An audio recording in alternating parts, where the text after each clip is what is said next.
Hey guys, Jazz, Black Horse. So, haven't posted a video in a little while. Sorry about that. We've been super busy. I've got another project in, and I'm going to try my best to bring you along for the entire duration of this project. It's going to be a pretty big one, but it's not one we're not used to. Let me introduce you to this 1987 Ferrari Testarossa.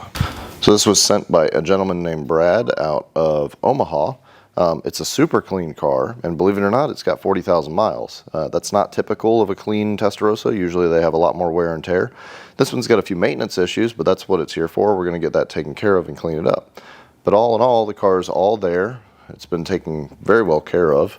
Just has a few problems, and we're going to clean them up. So I'm going to walk you through some of the things we've found so far and proceed with the maintenance on the car.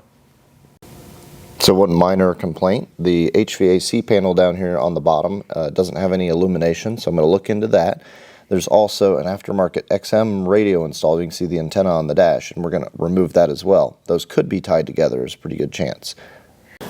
Now he has already done the fuse box upgrade, which is a big one on these cars, but the other issue would be this XM radio unit here. We're going to remove this and all the wiring associated with it, clean that up quite a bit.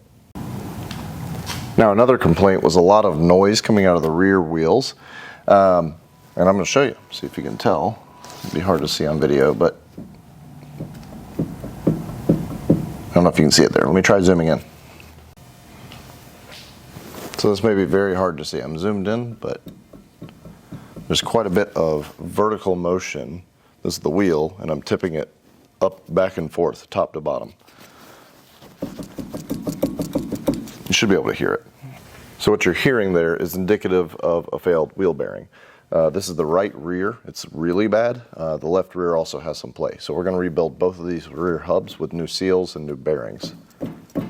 Yeah, you don't want that. Now, one other little thing I've noted on the service order is that there's an abnormal seeming amount of play in the rear differential. It has a welded differential.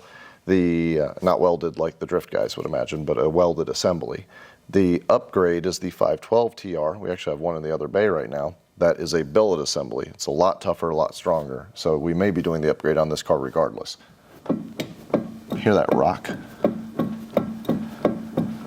Not normal. All right, last but not least, we're going to be working on some leaks, and this one has a few. So there are a few things. You'll notice up here at the top, you have leaks coming from the base of the timing cover here. There's also leaks on the bottom of the timing belt cover, which suggests cam seals and or crank seals. Based on the amount of oil I have right here in the middle, I'm going to say the crank seal is probably leaking. And then the major one, this happens to a lot of Testarossas now based on age. It's very hard to see. There you go, right there. So that's the sealing surface where you see those nuts. And it is common to start leaking at this point. So to fix that, we'll pull the engine out. We'll pull the engine from the transmission / sump housing. Then we'll pull the front timing cover that you saw up here. We'll disassemble pretty much all of these sealing surfaces, clean everything up, and reseal it. So at this point, I got to further diagnose it a little bit. This differential play could still be axle play, but I want to go through and kind of narrow it down. So what I'm going to do from there is we're going to be pulling the engine anyway. I'm going to disconnect the axle shafts themselves from the hubs and from the differential to segregate everything. And that way I can kind of look for play in the axle. I can look for play. I know I have wheel bearing play in this hub, but then I also can grab the stubs coming out of the gearbox and check for play in between those two and kind of narrow it down.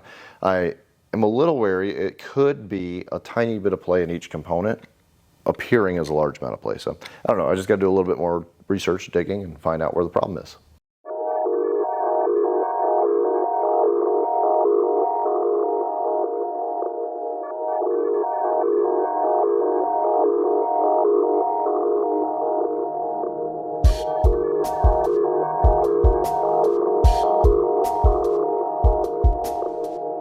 Alright, so I skipped over this part, but I have removed the center lock adapters from these wheels. These wheels are going to get fully refinished because of a little bit of curb rash on them. And then moving back over here, I've got all the fluids drained. You probably just saw that in a time lapse. There are multiple drain plugs. I drained the gearbox. I inspected it for any metal or any issues from that weird play I thought I was getting from the differential. Also drained the oil, inspected it. It's pretty dirty. It does look like it was quite a bit aged, but other than that, no heavy metal content or anything crazy. So from here, I am going to start preparing this car to remove the engine and cradle assembly for the major service. However, I'm going to do this process a little bit different than you may be used to seeing if you've watched many of these major services on the Testarossas. I'm going to remove the diaper. That's pretty normal. That's this panel that goes across here. But I'm also going to go ahead and remove the entire exhaust system. Now, you don't have to do that for your traditional major service, but because we're going to be separating the engine from the transmission, and I've got this above my head where I can work on getting to the hardware, I'm going to go ahead and do that. Now, if I get something that's kind of hard to get to, I may just leave it hanging by a few nuts and bolts and then access it from the side once the engine's out. But I'm going to go ahead and take advantage of having this over my head to make my life a tiny bit easier. Lots of stuff is going to have to come apart. I'm going to have to disconnect all the electrical and hoses. I need to drain the cooling system. I'm going to pull these fender liners. I got to unbolt the suspension, loosen up all the hardware for the cradle so it's prepared to come out. There's a few other little things, but I'm going to do a time lapse of that as well, and hopefully you can see the process. Oh, one thing I'll point out here, you see this solenoid here.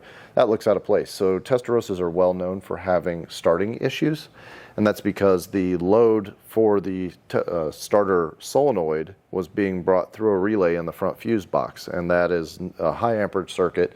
Not the greatest, and it would have problems with burning up that relay or causing the relay to stick, or the solenoid was not getting enough amperage at the back of the car because of all the draws through the system. So this is the solution to it. You use a power supply off of the primary feed to the starter that now comes back out and goes to that starter solenoid, and then you use your starting circuit that's normally in place to trigger this solenoid. So now the high amperage draw is only from this stud, or from this relay directly to the solenoid. It's a lot shorter circuit, takes a lot of high amperage out of the car and reduces the draw in the system. It's a common modification. It's the first time I've seen it done this way, but the only qualm I have with this is that these studs here are exposed 12 volts, and that is a ground strap.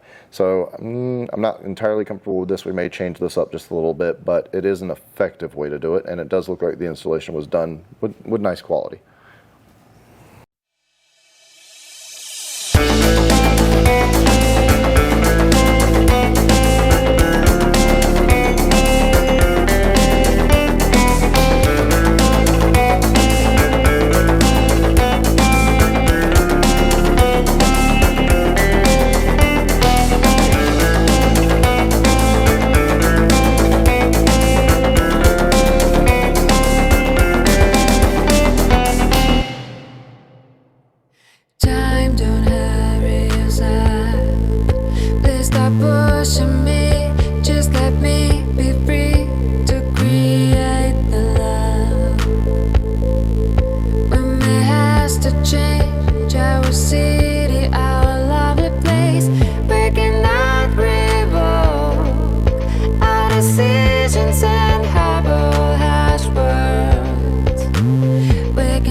So as you can see behind me, the engine's out. I've already started tearing it down a little bit. The clutch has been removed along with the bell housing, obviously, and all of the exhaust. Now, you don't normally have to remove the exhaust in order to do the engine out to do the service, but we are also going to be separating the engine from the oil sump, which is also the transmission on a Testarossa. So we'll be separating that to reseal that surface, as well as the front timing cover, which is very hard to see. It's tucked back here behind the timing belt covers. But give you a quick little walk around. This is a Testarossa power plant removed from the car. I've also removed the axles. This one's completely removed.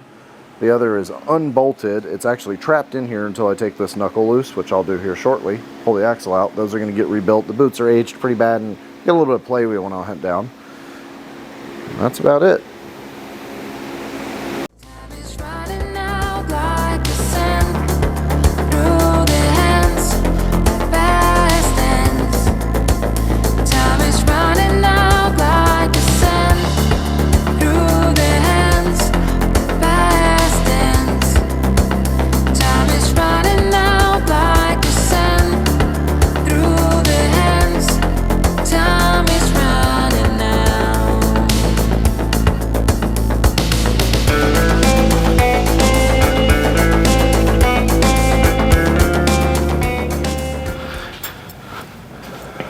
All right guys, made it pretty far. It's Friday. I'm glad to have a weekend because this has been a ton of work.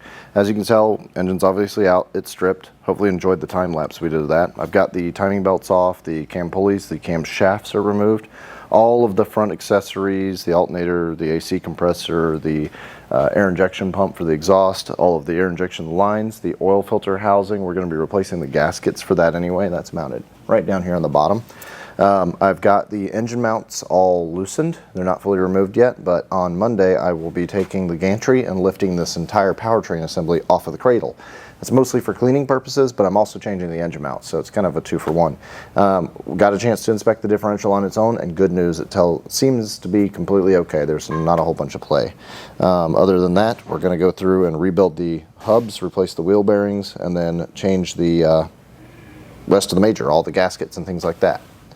Anyway, stay tuned. Watch out for Monday's work.